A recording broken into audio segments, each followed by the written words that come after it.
o'ziga xos qaytarilmaydigan unikalniy deymiz-ku. O'sha muhitda aytish mumkin, chunki unaqa muhitni boshqa joyda ko'ra olmaysiz. O'zini vazifasini bajara oldimi?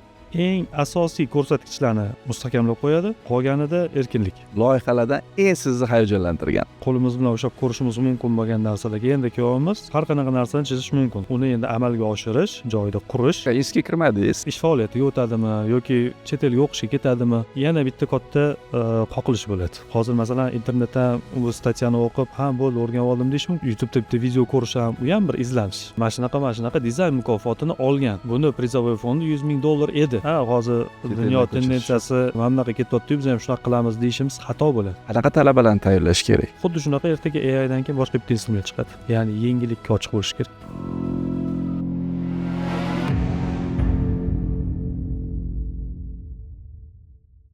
Assalomu alaykum Said Azam, xush kelibsiz. Assalomu alaykum. Birinchi podkastda sizni ko'rganimizdan juda ham xursandman. Sizni birinchi tanlashda ham o'zini ma'nosi bor. Chunki har taraflama bizga yaqinsiz, birga ishlaganmiz, ham dars bergansiz, ilm bilan shug'ullangansiz. Undan tashqari eng kerakligi hozir ham katta proyektlarsiz. Endi qisqacha Said Azam kim o'zi, nima ish qiladi? O'z storingizda tanishtirsangiz. Tasavvur qilaylik, sizni hech kim tanimaydi. Siz o'zingizni qanaqa tanishtirgan bo'lardingiz? Soha bo'yicha aytadigan bo'lsak, o'zimizda arxitektura institutida o'qiganman, bakalavr. Keyin ozgina ishlab, pul yig'ib, Germaniyaga o'qishga ketganman. Oilam yordami bilan magistraturani o'qib, keyin Turkiya doktoranturaga ketganman. Keyin O'zbekistonga kelib, davom ettirish niyatida doktoranturani исследованияni Toshkentga tanlab, keyin koronavirus bo'lib ma'lumot yig'a olmasdan muammo bo'lib, bu masala to'g'ri ayni paytda baravar ishlab, keyin shu bilan doktorantura qolib dars berishga o'tib, bu yerda ham imkoniyat bo'ladi, sharoit bo'ladi исследованияga deb. Baribir taqozosi bo'ldi, что bo'lmadi bu narsa. Doktorantura oxiriga yetmadi. Lekin ancha tajriba berdi. Chet elda o'qiganlarim, ko'rganlarim, o'rganganlarim hammasi bir bagaj bo'lib, O'zbekistonga qaytgan bo'lsam, O'zbekistonda ham частный firmada ishlab, keyin institutda dars berishim ham ancha-muncha menga bagaj bo'ldi. Bilmagan narsamni o'rgandim, bilgan narsamni mustahkamladim. Shu bilan keyin davlat ishiga o'tib ketganman. Hozir davlat ishida ishlayman. Ya'ni Said Azam ko'proq arxitektormi, shaharsozmi? Endi Said Azam ko'proq menimcha domla bo'lsa kerak. Arxitektura shaharsozlik bo'yicha. Mana o'zimga yaqin soha baribir. Shu dars berish, hozirgi etapni men qanaqa ko'raman? Shu dars berishgacha bo'lgan oralikda hayotiy tajriba olish bosqichi desa bo'ladi. Keling, baribir odam bizlarni ko'radigan asosiy auditoriya bu talabalar. Undan tashqari endi hamma arxitektor ko'radi. Birinchi qilgan loyihangizni esla olasizmi? Amalga oshganmi yoki ko'ngilingizdan joy olganmi? Nima deydi? O'sha loyiha birinchi loyiham edi deb esingizda qolib ketdi. Endi esga qolib ketgan loyihalardan birinchisi baribir maket yasagan loyiham baribir esda qoladi odamni. Talabalik davrida. Talabalik davrida qilgan loyihamiz. Bu maketdan oxirigacha yetmagan. Endi arxitektorlarning odati bu hamma narsa ideal bo'lsin deb harakat qilib, bu oxirida hech narsa chiqmaydi, chala qolib ketadi. Bu ham bir tajriba aslida, ya'ni qaysidir nuqtada bir to'xtash kerakligi, qaror qabul qilib, keyingi fikrlarni boshqa loyihaga olib qo'yish. Nima deb o'ylaysiz? Arxitektura. Keling, bitta narsani kelishaylik. Endi savolga javob berdingizmi? Arxitektormisiz, shaharsozmisiz deganda siz ko'proq professormi? Professor shaharsozlik bo'yicha dedingiz. Professor emas, domla. Endi biz aytadigan bo'lsak domla. Yo'q, endi professor desak yaxshiroq eshitiladi. Domla deganimizdan. Domla deganda o'qib qo'ying domla deb keladi-yu, o'shanaqa narsa bo'lmasin degan maqsadda.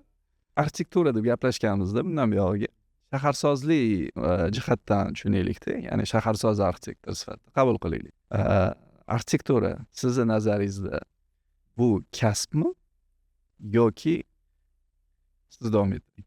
Hayot tarzi desak bo'ladi. Hayot tarzi. Chunki arxitektor ishiga kelib, arxitektura qilib, keviga ketib, kundalik yumushlar bilan mashg'ul bo'ladigan odam emas-da. U yo'lda ketayotganda ham arxitekturani o'ylaydi, ko'chada ko'rgan har bitta narsasini analiz qilib yuradi. Bu bunaqa ekan deb, misol uchun kino ko'rib o'tirsa ham, televizor ko'rib o'tirsa ham, voy, men bino mana bunaqa stil ekan deydi, men buni taniyman deydi. Bu hayot tarzi desak bo'ladi. Boshqacha qilib aytadigan bo'lsak, lekin juda bir qiziqarli soha. Demak, arxitektor bo'lish uchun odam kuzatuvchan bo'lishi kerak. Albatta, bu siz ilojsiz Hamma narsani kuzatish kerak. Faqatgina chizish bilan emas, asosiy narsa birinchi o'chirib kuzatuv, undan olinadigan xulosa.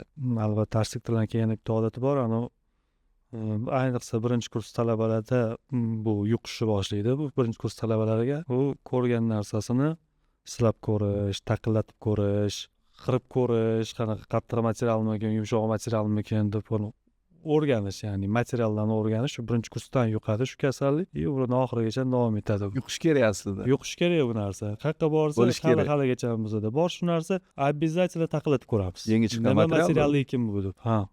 Endi ozgina tarix to'g'risida ham gaplashsak, tarix deganimda nimaki, baribir arxitektor tarix o'rganmasdan O'zbekistonmi, dunyomi farqi yo'q. Sizni nazaringizda O'zbekistonda tarix davomida qurilgan eng yaxshi loyiha, eng yaxshi bino qaysi biri deb o'ylaysiz? Mayli bino bo'lsin, mayli u shahar bo'lsin yoki qanaqadir bir tuman bo'lsin, sizni nazaringizda hozirgi kunda O'zbekistonda butun tarix davomida eng yaxshi loyiha deb bilganingiz? Qiyin savol berdingiz. O'ylab ko'rish kerak bo'ldi. Chunki arxitektor tarixidan dars berganman. Har xil davrlarni o'rganganman. Endi bitta favorit qiyin masala. Endi bir tomondan balki shaharsozlik ko'proq menga yaqin bo'lgani uchun shahar muhitidan aytishimiz mumkin bo'ladi. Buxoro shahrini aynan ijtimoiy jamoat uchun mo'ljallangan ko'chalar, savdo rastalari Eskidan shakllangan yoki hozirgi U- zamonaviy? u 16-17 asrlarda shakllangan. U hozirgi kunda ham u savdo rastasi sifatida foydalaniladi. Bir qancha o'sha savdo toq deyiladi. Shularni birlashtirib turuvchi yo'llar bor. Shuni atrofida shakllangan, shu ko'chalarning o'zi shakllangan va iqlimga mos qilib odamlar to'planadigan joylarda hovuzlar tashkil qilinishi, ya'ni shaharsozlik shahar muhiti tomonidan olib qaraydigan bo'lsak, o'ziga xos qaytarilmaydigan unikalniy deymiz-ku. O'sha muhitda aytish mumkin, chunki unaqa muhitni boshqa joyda ko'ra olmaysiz. O'zini identifikasi bor. Endi siz bilan gaplashganda siz yaxshi bilamiz, mavjud hozirgi Toshkent game plani, yangi Toshkent bo'yicha bevosita ishlayotgan mutaxassislardansiz. Shuning uchun aynan game planlar to'g'risida gaplashmasak bo'lmaydi. Hozirgi Toshkent game plani bor, yangi Toshkent game plani bor. Mavjud Toshkentda ishlab chiqilgan game plan qanchalik foyda berdi, qanchalik tartibga soldi? Nima uchun eski tarzda ishlab chiqilmadi-da, yangicha yondashuv bilan ishlab chiqildi? Savolingizga man javob bera olmasam kerak. Chunki biz shu mavjud Toshkentda game plan topshirilgandan keyin yangi Toshkent bilan shug'ullanishga o'tib ketganmiz. Uni davomi, ya'ni game planni amalda tatbiq qilinishi aslida boshqa odamlar qo'lida, boshqa soha mutaxassislarining qo'lida. Shuning uchun hozirgi kunda qanchalik uni kamchiliklari, yutuqlari borligi haqida men gaplasha olmayman. Albatta, game plan tasdiqlanguniga qadar bo'lgan holati bilan solishtiradigan bo'lsak, o'ziga yarasha yutuqlari bor, o'ziga yarasha bergan bir afzalliklari, yaxshi tomonlari bor va albatta o'ziga yarasha kamchiliklari ham bor. Chiqib kelgan noqulayliklari ham bor. Oddiy aholiga tushuntirib beradigan bo'lsak-da, mavjud Toshkentni o'sha game planni qabul qilinishi-yu, ishlash tizimini qanaqa tushuntirib bergan bo'lardingiz? Sodda qilib aytganda, ya'ni mana ko'ramiz, qaysidir joyda qiyinchiliklar paydo bo'lyapti, qaysidir joyda yutuqlari bor, qaysidir joylar konservatsiya, yutuq tarafga ham ishlayotgani bor, zarar tarafga ham balki bordir. Undan tashqari mana renovatsiya, konservatsiya, bu hammasini o'zini vazifasi bor to'g'ri. Shu taraflama olib qaraganda, bu game planni oddiy aholiga bir qisqa tushuncha bersangiz. Umumiy qilib aytadigan bo'lsak,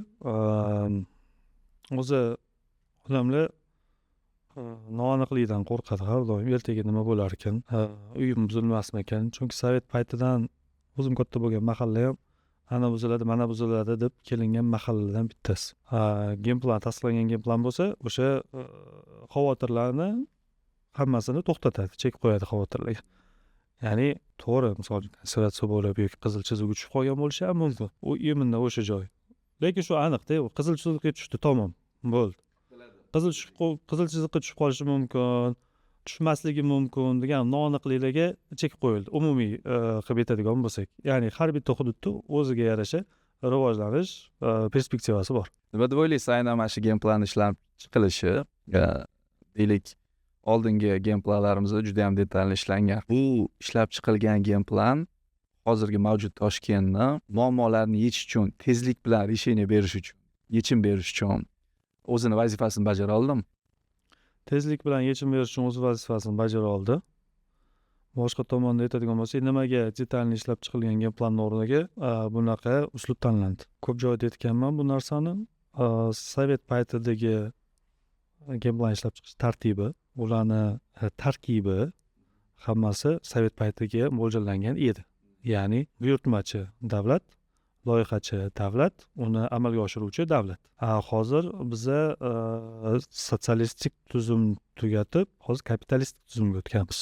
Buyurtmachi jismoniy shaxs ham bo'lishi mumkin, yuridik shaxs ham bo'lishi mumkin, davlat ham bo'lishi mumkin. Ya'ni shunaqa variantlar bo'ldi. O'zidan o'zi kelib chiqadiki, game planni to'g'ri eskicha tarzda ishlab chiqish mumkin. Unda juda ko'p shaxslarni yuridik, jismoniy fikrini o'rganish kerak bo'ladi.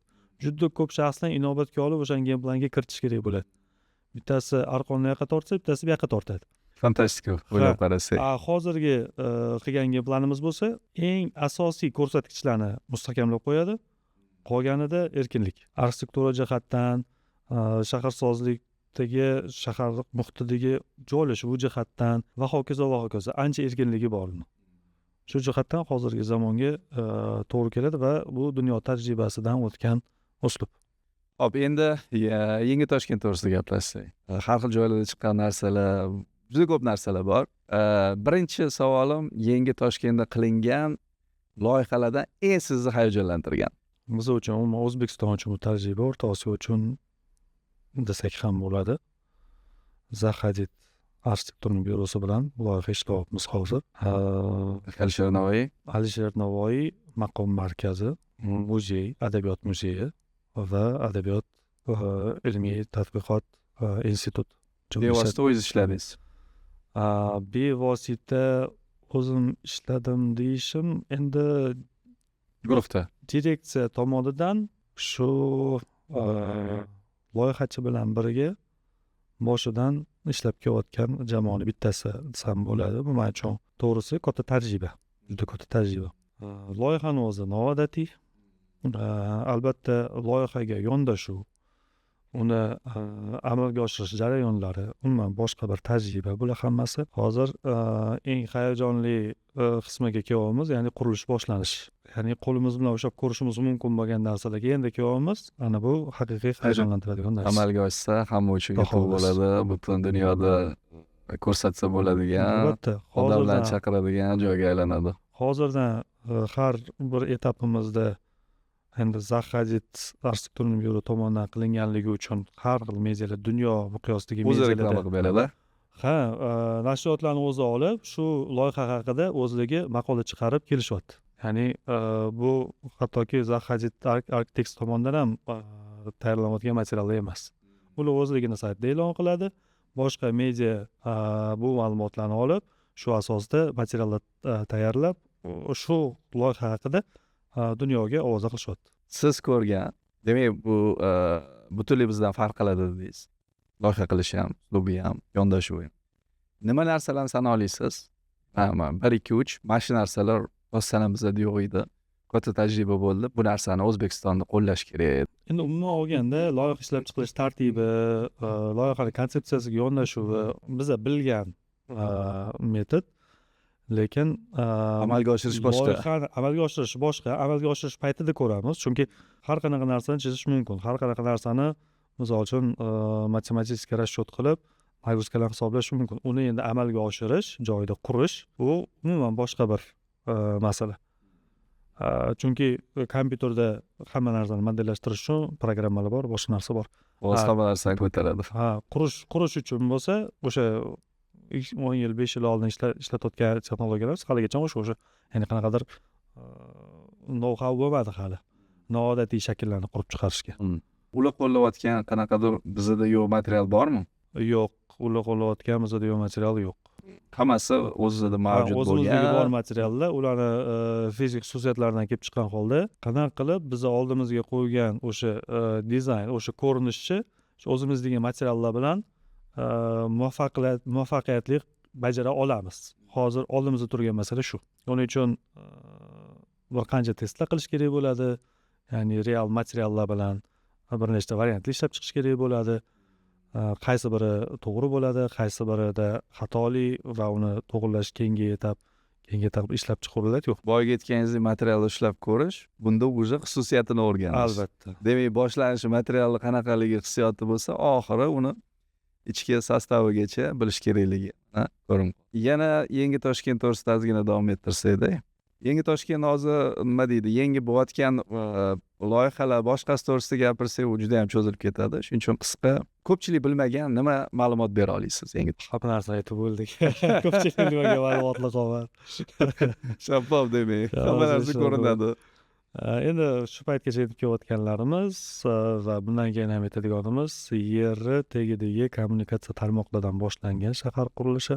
Bu albatta keyinchalik shahardan уже odamlar foydalanish jarayonida shahar infrastrukturasiga xizmat ko'rsatishni yerni tagida hammasini bajarsa bo'ladi. Shahar ustidagi foydalanuvchilarga xalaqit qilmagan holda. Ya'ni hamma joyga qazib tashlash, qayerdandir chiqib Unaqa kelish. narsalar bo'lmaydi.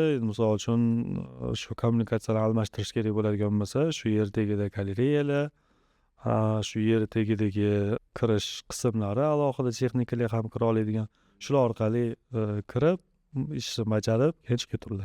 Cheripashka linzalarni o'zimizda ham Shunaqa variantlarni ko'rsak bo'ladi. yosh arxitektorlarga asosiy maslahatlarini bersak. Maslahat deganimizda ham yosh arxitektorlar hozirgi mavjudlarga ham bitta savol beraveraman, shunga qarab turib aniq ko'ramiz. Yangi boshlovchi arxitektorlar eng ko'p qiladigan xatosi nima deb o'ylaysiz? Mani fikrim, chizish yoki AutoCAD 3D Max o'rganib olib arxitektor bo'ldim deb o'ylash. Men ko'p qiladigan xatosi. Chunki u shunchaki ish quroli, instrument. O'sha instrument orqali aslida nima qilmoqchi ekanligini, ya'ni o'sha ishlashi kerak bo'lgan sohani mutaxassisi bo'lish kerak. Qurol ishlatish, instrument ishlatish mutaxassis emas. O'sha instrument orqali bajariladigan ishchi mutaxassis bo'lish kerak. Bolta olib qoqding bo'ldi emas, u haqiqiy duradgor bo'lib to'g'ri joyga qoqish kerak. Maqsad nima? Uy qurish, misol uchun o'sha yog'ochlarni to'g'ri bir-biriga keltirib, o'lcham bilan to'g'ri olib, mix qoqish. U bolta, hozir boltada mix qoqishni o'rgangan odam men uy qurishni bilaman degandek bo'lib qoladi-da bu. Baribir yoshligi talabalarimizga, yosh arxitektorlarga nimadir gapirganimizda odam o'zidan kelib chiqib gapirish kerak. Tasavvur qilaylik, siz 20 yil orqaga qaytib qoldingiz. 20 yil balki ko'pdir. Yo, bitirganingizga qancha bo'ldi? 20 yil endi eski kirgan paytim bo'ldi. Shunaqa eski kirmadingiz. Eski kirishingizdan oldin Said Azimga nima maslahatlar bergan bo'lardingiz? Farqi yo'q, ham arxitektura taraflama, ham hayot taraflama. Yana tanirmidingiz bu arxitekturani yoki boshqa narsamidi? Agar taniydigan bo'lsangiz, nima yaxshi maslahat berardingiz? Men yana tanlagan bo'lardim. Chunki bu qiziqarli. Maslahatim, o'zimga o'zim maslahat bergan bo'lardim. Bu narsani men ta'zirini yeganman o'zi. Magistraturaga o'qishga borganda birinchi semestrdan asosiy loyiha fanidan yiqilganman. Hatto bakalavrda juda yaxshi muvaffaqiyatli talaba bo'lgan bo'lsam, o'zimga ishonchim katta edi. Yiqilgandan keyin o'tirib ancha o'ylaganman. Bu Germaniyada bo'layotgan voqea. Germaniyada bo'layotgan voqea. Nima xatoyim bo'ldi? Men nimani o'tqisi bor? O'tgan shu loyihani topshirgan kursdoshlarimdan kam joyim nima? Analiz qilgan. Ko'proq kitob o'qish kerak. Kitobga mana vesomiy kitob o'qish kerak.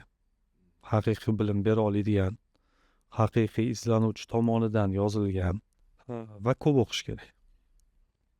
Bu loyiha chizishga vaqtim ketib qolyapti, maket yasashga vaqtim ketib qolyapti. O'zi arxitektura qiyin fan. Arxitektura talabalari o'zi har doim boshqa talabalarga qaraganda 2 barobar, 3 barobar ko'p ishlashadi.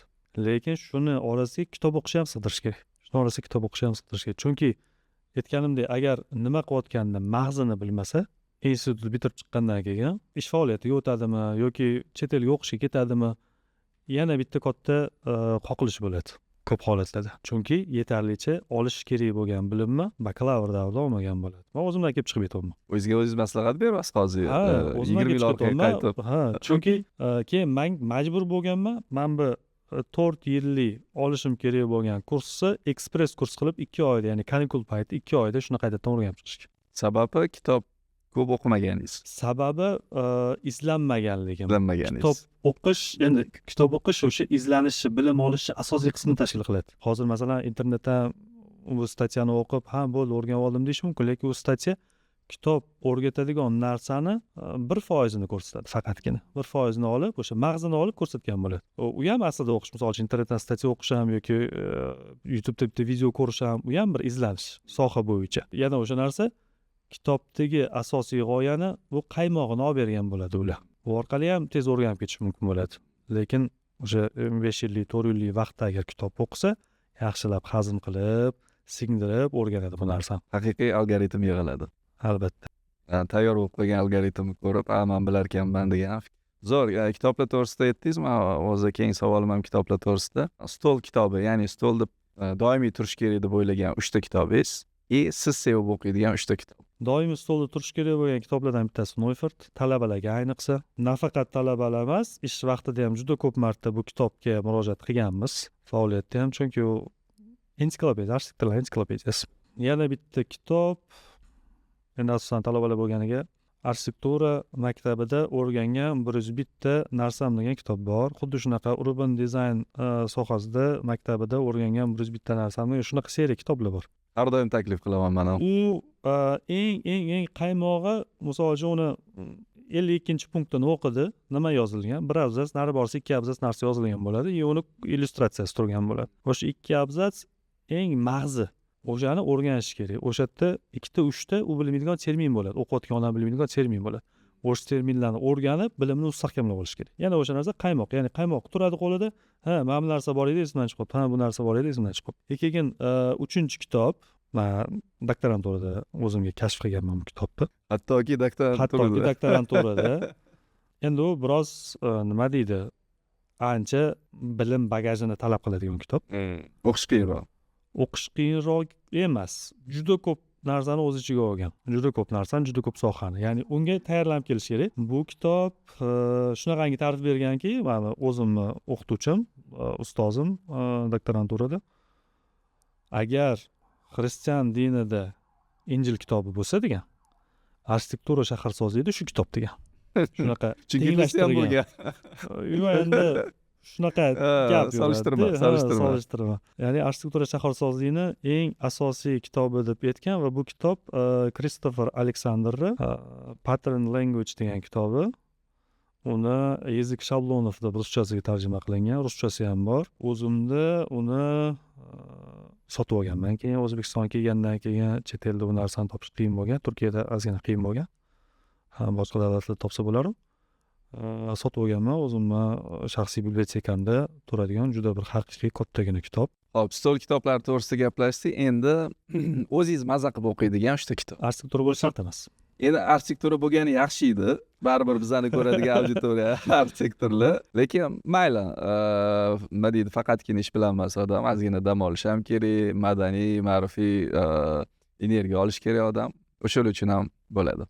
Endi o'zimizdan soha bo'yicha mazza qilib o'qiydigan kitoblarim, yangi yillik kitoblarni mazza qilib o'qiganman. Yangi yil o'zi asosan professorlikdan chiqqan odam. Shunaqa. Keyin loyihaga o'tgan. Shuning uchun ham ishlari haligacha исследованияdan boshlab, shuni исследованияdan boshlab, keyin loyihaga tadbiq qilgan, shu yangi yillik kitoblarni mazza qilib o'qiganman. Yangi yilda stilida yozilgan kitoblardan bittasi William White'ni ijtimoiy huquqlar bo'yicha kitob bor. U ham juda qiziqarli. Chunki real hayotda o'rganganini yozadi. Adabiyotdan bo'lsa mazza qilib o'qiydigan kitoblarim bolalikdan bu Sariq devni minib shani yaxshi ko'radigan kitob. Klassika. Klassika. Keyin Antoni Saint-Exupéry'ning Kichkina shahzodasi. Alohida aytib o'taman, chunki buni yoshligingizda birinchi olib kelingan kitoblardan biri. Yo'q, men qaysi tilni o'rgangan bo'lsam, o'sha tilda shu kitobni o'qiganman. Ana, ham zo'r tryuklardan Ya'ni 4 tilda o'qib chiqqanman bu kitobni. O'zbekcha, ruscha, inglizcha, turkcha. Qolganini ko'ramiz. Hamma tilda bor bu kitob. Hamma tilda bor bu kitob, to'g'ri. Va til o'rganayotganda ham o'qishga qulay kitob. Ansa yozilgan. Har safar o'qisangiz, yangi filosofiyani o'ziga kashf qilib bo'lasiz bu kitobdan. Xo'p, endi ilmiy tadqiqot baribir sizga begona emas. Aytganingizdek, asosiy maqsadingiz ham ilm bilan shug'ullanish bo'lgan. Baribir tajriba, ilm birlashganda aytganingizdek bu judayam boshqa bir effekt beradigan narsa. Ilm to'g'risida gaplashsak, O'zbekistonda hozir sizni nazaringizda ilmiy ish qilinadigan bo'lsa, eng o'ta zaruri qaysi deb o'ylaysiz? Yo'nalish, soha yoki qanaqadir bir qisqa anaqani aytsangiz ham bo'ladi. Ilmiy ish qilish kerak, juda ham yonib turgan joy mana shu kerak degan fikringiz. Iqlimimizni xususiyatlaridan kelib chiqqan holda insolyatsiya ilmiy ish qilinishi kerak. Installyatsiya. Quyosh Quyosh olishi, binolarni qanchalik quyosh olishi. Chunki bizning iqlim issiq iqlim. Insolyatsiya normalari bo'yicha agar qaraydigan bo'lsak, yozda ozgina qiynalib qolamiz. Qishimiz sovuq. Quyosh nuri bilan isitishimiz kerak. Shuni to'g'ri balansini topishga ilmiy ish. To'g'ri, har xil, ya'ni bizga o'xshash iqlimda qilingan Ko'p qilingan. tadqiqotlar bor bu narsalar. Tatbiq qilishimiz mumkin. Hattoki shpargalka sifatida ishlatib, o'shani o'zimizda ishlamasligini tekshirish mumkin. Bo'ldi, bu ishlar ekan, bu ishlamas ekan, bu ilmiy ish. To'g'ri. Va keyin chuqurlashib ketaveriladi. O'ziga xos xususiyatlariga ko'ra Paydo ilmiy bo'lishi ish qilib boraveriladi. Yana bitta narsa aytmoqchi edim, esimdan chiqib qoldi. Ilmiy ishlarda shamol. Ikkita klassika nima deydi, asoschisi. Hamma narsani hal qiladigan ikkita narsa to'g'risida aytasiz. Misol uchun shamol yo'nalishi, shamoldan to'g'ri foydalanish, bu insolyatsiya ham, shamol ham oxirida energiya samaradorlikka olib keladigan narsalar. Hamma narsa baribir tabiiy. Pulga borib taqiladi. Zo'r. Endi biz yaqinda ilmiy ommabop jurnal chiqarmoqchimiz. Bu jurnal endi hamma uchun foydali bo'lsin, ham ilm bilan shug'ullanadigan, ham professor sifatida dars beradigan, ham talabalar uchun foydali bo'lsin deb o'ylab turibmiz hozir. Sizni fikringizga ko'ra qanaqa maqolalar o'tib joylashish kerak va siz nima bera olasiz? Agar ilmiy ommabop bo'ladigan bo'lsa, ilm bilan asoslangan, lekin kundalik hayotda har bitta odamni kunida uchraydigan hodisalar, voqealar haqida yoki o'sha buyumlar haqida bo'lishi kerak. Bilarmidingiz, siz o'tirgan kreslo aslida 1920-yili mana shunaqa dizayn mukofotini olgan. Buni prizovoy fondi $100,000 edi. Hozirgi kursga chiqsangiz $500,000 deb misol uchun boshlansa, ketdi bu dizayni bunaqa, mana bunaqa yo'lga chiqqan, shunaqa voqea. Endi hozir aqliga kelganlardan bitta. Xuddi Instagramda qanaqa tortib olish kerak bo'lsa, o'shanda. Chunki Instagram, YouTube shu hammasi ijtimoiy tarmoqlar odamlarni diqqatini jalb qilib bo'lgan o'ziga. Jurnal sifatida orqada qolib ketadi. Hozir hech kim jurnal kitob endi bilmadim, majburlashayotgandir. Jurnal faqat doktorga borganingizda o'chirib kutib o'tirmasangiz, turgan jurnalni varaqlashingiz mumkin. Boshqa paytda odatda jurnalga qaralmayapti ham. Siz bergan maslahatdagi kitoblardan olib qaraydigan bo'lsak, o'sha kitoblardan qaysidir eng mag'zida deysiz. Ko'p ishlatiladigan joylarni qo'shish, bu ham albatta bu har bitta albatta shunaqangi bir rukun bo'lishi kerak. Bilarmidingiz, mana shunaqa narsani mana bu muallif mana bu kitobida to'laqonli yoritib bergan. Qisqacha mana bunaqa narsalar haqida gapiradi. Bundan tashqari mana bunaqa punktlari ham bor. Bu o'sha qisqa vaqtini, ozgina vaqtida o'qiyotganda shu soha yoki shu mavzu bo'yicha ko'proq bilimni qayerdan olishi mumkinligini bir yo'naltirib ketish. Bu ham bitta rukun bo'lishi mumkin jurnalda. To'g'ri aytasiz bunda. Siz nima taklif qila olardingiz agar shu jurnalga? Nima bergan bo'lardingiz? Aynan Said Azim Sharipov sifatida. Bilmasam endi. Bitta intervyu bersam, intervyudan nimadir chiqarib olishadi. Hozir bu narsa, mana bu narsani aytgan bo'lardim, mana narsani bergan bo'lardim, deya olmasam kerak. Ilm to'g'risida gapirganda baribir arxitekturani tajribada qurilishini, amalga oshishini ko'rishimiz bu boshqa anaqada dunyo. Menimcha hamma ilmiy ish qilgan odam oxirgi maqsadi ham shu bo'lsa kerak. Doimiy uni qo'llashi. Keling, ozgina xayolga berilaylik. O'zbekiston arxitekturasi qanaqa bo'lishi kerak? Zo'r bo'lishi kerak. O'zbekiston arxitekturasi qanaqa bo'lishi kerak? Bu kelajak arxitekturasi haqida gaplashyapmiz. Ya'ni nima deydi, milliy bo'lishi kerak, shisha bo'lishi kerak, parametrik bo'lishi kerak, va hokazo. Sizni nazaringizda aynan O'zbekiston deganda o'zini identikasi bo'lsa, qanaqa bo'lishi kerak o'sha? Milliyni ham o'zini o'rni bor. Parametrikani ham o'zini o'rni bor. Zamonaviylikni ham o'zini o'rni bor. Hamma joy milliy qila olmaymiz, hamma joy zamonaviy qila olmaymiz va hamma joy parametrika qila olmaymiz. Har bittasini o'zini o'rni bor. Lekin qaysi uslubda zamonaviy arxitekturani, kelajak arxitekturani qilishimizdan qat'iy nazar, bizani boy arxitektura tariximiz o'shanda akslanib turishi kerak. Chunki juda boy arxitektura merosimiz bor bizani. An'analarimiz bor, iqlimga mos yechimlarimiz bor. Boyga yetgan hamma quyosh, shamol, Juda asrlar davomida shakllanib kelgan tajribamiz bor. Biz uni bir chetga surib qo'yib, hozir dunyo tendensiyasi mana bunaqa ketyapti, biz ham shunaqa qilamiz deyishimiz xato bo'ladi. Dunyo tendensiyasini olishimiz kerak o'zimizga. Uni afzalliklarini olishimiz kerakda. Nimaga o'zi dunyo tendensiyasi shu bo'yicha ketyapti? Ekonomik jihatdan выгодный, zamonaviy material, energiya effektivность va hokazo va hokazo. Va buni o'zimizni asrlar davomida shakllangan an'anaviy yutuqlarimiz bilan birga birlashtirish kerak buni. Tashqi ko'rinishdan balki bu narsa bilinmas. Lekin o'sha binodan foydalanilayotganda o'sha iqlimga mosligi his qilinishi kerak. o'zbekchilikni his qilish kerak. O'zimizni hududga mosligini his qilishimiz kerak, ya'ni o'sha atrof muhitga mosligini. Bu mani zamonaviy arxitektura, O'zbekiston zamonaviy arxitekturasini qanaqa ko'raman? Albatta shu an'anaviy arxitekturaga ozgina bo'lsa ham bir hurmat ko'rsatadigan arxitektura bo'lishi kerak.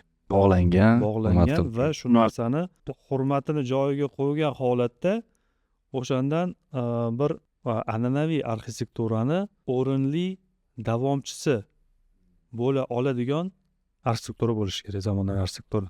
Siz fikringizcha ko'pchilik bilmaydigan arxitektura tarixida qiziq bitta fakt bering. Endi qiziq bitta faktlarimiz yo'q-u, bir nechta faktlar bo'lishi mumkin, unchalik qiziq bo'lmagan, lekin qanchalik bu arxitektura tarixini chuqur o'rgansangiz, shunchalik bu narsa bu yerdan kelgan ekan degan o'zingizga evrikalar ochilib kelaveradi. Bu narsani Xuddi shunaqa evrikadan bitta bering. Evrikadan Wow bo'lsa, biz rasmini ham chiqarib qo'yib qo'yaylik. Islom arxitekturasi O'rta Osiyodagi, o'zi umuman islom arxitekturasi haqida gaplashaylik. Islom arxitekturasi xristian arxitekturasidan ta'sirlangan. Ayni paytda xristian arxitekturasi Rim arxitekturasi ta'sirlangan. Rim arxitekturasi Yunon arxitekturasidan ta'sirlangan. Va hokazo va hokazo. U Yunon, Rim arxitekturalari o'zini paytidagi ko'p xudolilik, urf-odatlarga moslashtirilgan. Va bu elementlarni biz hozirgi islom arxitekturalaridan ham ko'rishimiz mumkin. Yana O'rta Osiyoning o'ziga xos jihati bo'lsa, islom arxitekturasi nafaqat bu xristian arxitekturasi va ketdi oxirigacha, balki undan tashqari Zardushtiylikdan ham ta'sirlangan O'rta Osiyo islom arxitekturasi. Buni endi detalga kirish mumkin, endi bu bitta dars bo'lib qoladi. O'shaning uchun asosiy momentini aytdim. Zo'r narsa aytdingiz, bir-biriga bog'liqligi, bir-biriga bog'liqligi, u har bitta o'zini davri, o'sha odamlarning yashash tarziga bog'liqligi, o'sha odamlar o'sha paytda qanaqa yashaganligi aslida qiziqqan odamga qiziq. Misol uchun, biz o'zi qayerdan paydo bo'lib qolganmiz, qayerdan kelib qoldik hozirgi paytga. Nimaga aynan to'rtburchak xonalar hozir ko'p ishlatilinadi. Lekin ko'chmanchilarga yoki iglularga qaraydigan bo'lsangiz, uladimaloq. Nimaga uladimaloqda? Biz to'rtburchakda o'tiribmiz. Shu savollarga agar javob qidiradigan bo'lsak, xohlasak xohlamasak tarixga qaraymiz. U qiziq javoblar chiqib keladi. Siz boyagi aytganingizdek, agar arxitektura, hozirgi zamonaviy arxitektura tarixga bog'langan bo'lsa, yaxshi narsa bo'ladi deymiz. Demakki, hozirgi paydo bo'lgan stillarning hammasi tarixga bir-biriga bog'langan.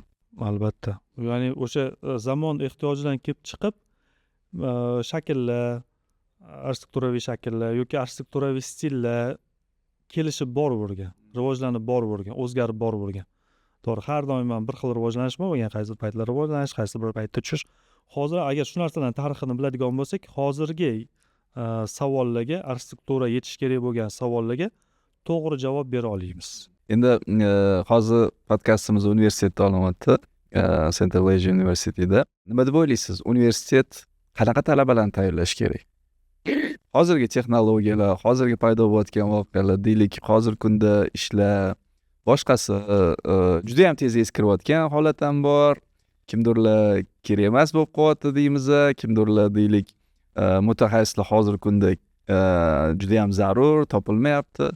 Universitet sifatida nima taklif berasiz? Qanaqa talabalarni tayyorlagan yaxshi? Universitetlar o'zi umuman butun dunyo bo'yicha va shu jumladan bu universitet ham har tomonlama keng fikrlay oladigan va jamiyatda oldida turgan masalalarni, yechilishi kerak bo'lgan masalalarni to'g'ri yechim bera oladigan mutaxassislarni yetishtirib chiqarish kerak. Kritik fikrlash. Kritik fikrlash va har tomonlama bilimga ega bo'lish.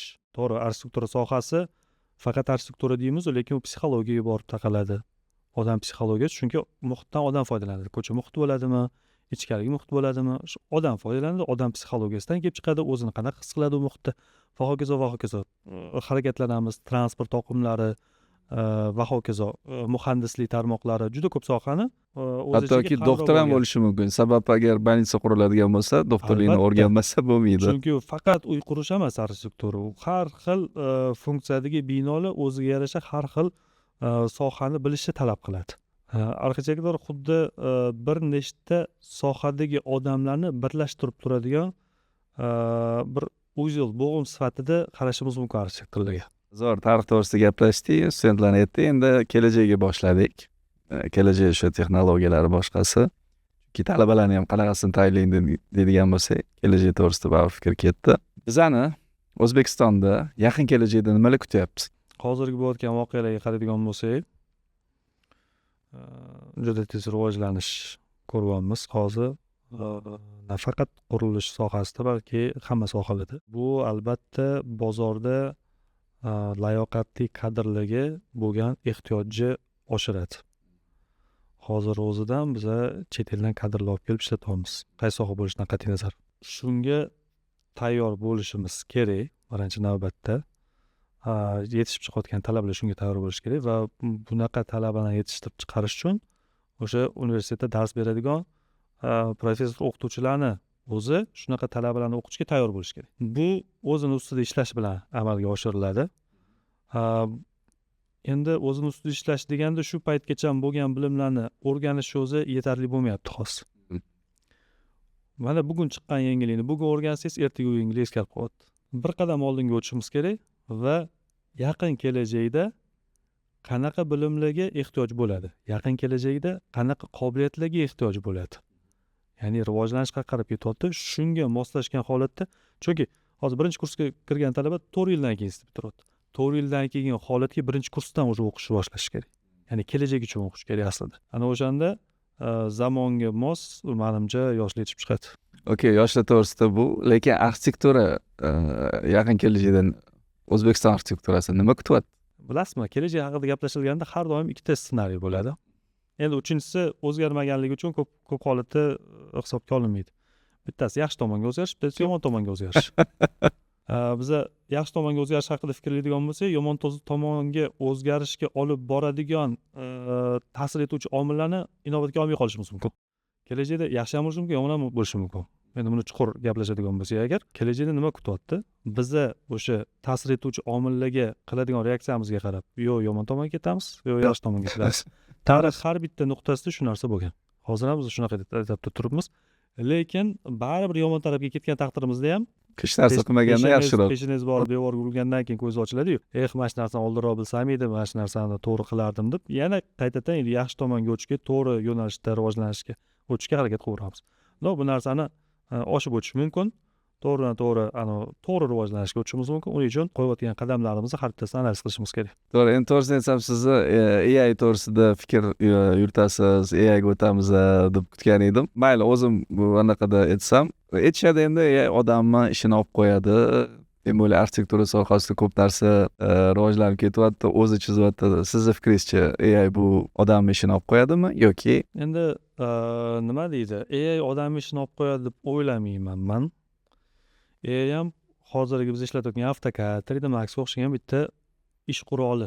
To'g'ri, ma'lum bir vazifalarni, misol uchun qo'lda chizish, 20 talab odam qo'lda qog'ozda chizishi, 2-3 ta odam kompyuterda chizishni eplashni boshlagan AutoCAD chiqqandan keyin. Ya'ni ish ancha tezlashgan, ish kuchi ancha kamaygan. Xuddi shunaqa sun'iy intellekt rivojlanishi bilan birga ma'lum bir ish o'rinlari qisqarishi mumkin. Lekin ularni o'sha AI instrument sifatida ishlatadigan odamlarga baribir ehtiyoj bo'ladi. Ya'ni u xodimlarga bo'lgan talab hozirgi xodimlarga bo'lgan talabdan ancha yuqori bo'ladi. Ya'ni yana ham salohiyatli odamlar bo'lishi kerak. U zamonda ishlash uchun. Yaxshi, to'g'ri gaplarni aytdingiz. Endi AI baribir odam almashtira olmaydi. Odamga instrument bo'ladi, ishini tezlashtiradi. Shu vaziyatda agar ko'radigan bo'lsak, kelajagini ko'radigan bo'lsak AI bilan birgalikda. Nima 3 ta ko'nikmani talabalar o'ziga olishi kerak? Критическое мышление. O'zini sohasida katta tajribaga ega bo'lish, ya'ni tajriba emas, o'zini sohasida katta bilimlarga shu paytgacha bo'lgan bilimlarga ega bo'lish. Nima deymiz, tarixi deymizmi sohani yoki rivojlanishi etaplari deymizmi? Uchinchisi, eng muhimi, asosiysi yengillikka o'rganishga ochiq bo'lish. Chunki bo'ldi, men AI bilaman deb tursa, ertaga boshqa bitta instrument chiqib keladi AI o'rniga. Hamma bo'ldi, men AutoCAD 3D Max'ni bilaman, qolgan narsa menga kerak emas deganlar hozir уже ancha ularning ishini boshqa AI bilan ishlaydigan odamlar olib qo'yapti, chunki vaqt tezroq bo'lib ketyapti, ish tezroq bityapti. Xuddi shunaqa ertaga AI dan keyin boshqa bitta instrument chiqadi. Ya'ni yengillikka ochiq bo'lish kerak. Endi vaqtimiz chegaralangan baribir hamma anaqada bilis savollarga o'tadigan bo'lsak, to'g'risini aytaman, tez javob berganingiz, o'ylamaganingiz yaxshi edi. Nu baribir o'ylantiradigan bo'lishi ham mumkin. Bilis savolga qisqa javob beriladi, to'g'rimi? Qisqa javob beriladi, iloji boricha o'ylamaslik. Tugatishda endi baribir qaysidir ma'noda. Eng sevimli mashg'ulotingiz? Velosiped. Dam olish siz uchun eng ideal holat. Oldin endi dam olish, yotib dam olish edi. Hozir endi ozgina prioritetlar o'zgardi. Mani dam olishim aktivniy o'tdiq, mani dam olishim hozir. Ya'ni bu jismoniy mashqlar bilan, ya'ni jismoniy mashqqa undaydigan ishlar bilan yoki tog'ga chiqishlar bilan bo'ladigan aktiv dam olish. Orzungizdagi loyiha? Hamma arxitektor dedi, keyingi loyiha mani eng yaxshi loyiham bo'ladi dedi. Endi orzumdagi loyiha keyingi loyiha bo'lsa kerak. Demak, aniq bir orzungizdagi loyiha yo'q. Orzumdagi aniq bir loyiha yo'q. Zo'r. Balki ideali ham shundadir. Har gal o'zini ustida ishlab, yangi narsalar chiqarishga. Zo'r. Bo'lmasa bitta loyiha qilasiz, bo'ldi, mana shu mani eng yaxshi loyiham deb to'xtab qolish xavfi bor. Arxitektor so'zini yoki shaharsoz deb kelishdingiz, siz bilan arxitektorga ikkita so'z bilan ta'riflab bering. Mayli, 3 ta bo'lar. Qisqa so'z bilan ta'riflab bering. Qisqa gap bilan. Hamma narsaga qiziquvchan, biroz g'alatiroq inson. Zo'r. Saidazim Sharipov o'zini 10 yildan keyin qayerda ko'ryapti? O'zbekistonda yoki davlat ishida yoki ta'lim sohasida. 10 yil kam muddat demak siz uchun. 10 yil uzoq muddat reja qilish uchun. Okay, zo'r. Rahmat kattakon kelganingiz uchun. Juda ham maroqli suhbat bo'ldi. Maza qildim. O'ylaymanki bizlarni ham kuzatayotgan hamma talabalarimiz, arxitektorlar, oddiy odamlar ham qiziq deb o'ylayman, chunki har xil sohalardan gaplashdik. Rahmat kattakon. Savol uchun rahmat. Anchadan beri bunday suhbat bo'lmagandi menda ham. Rahmat sizga.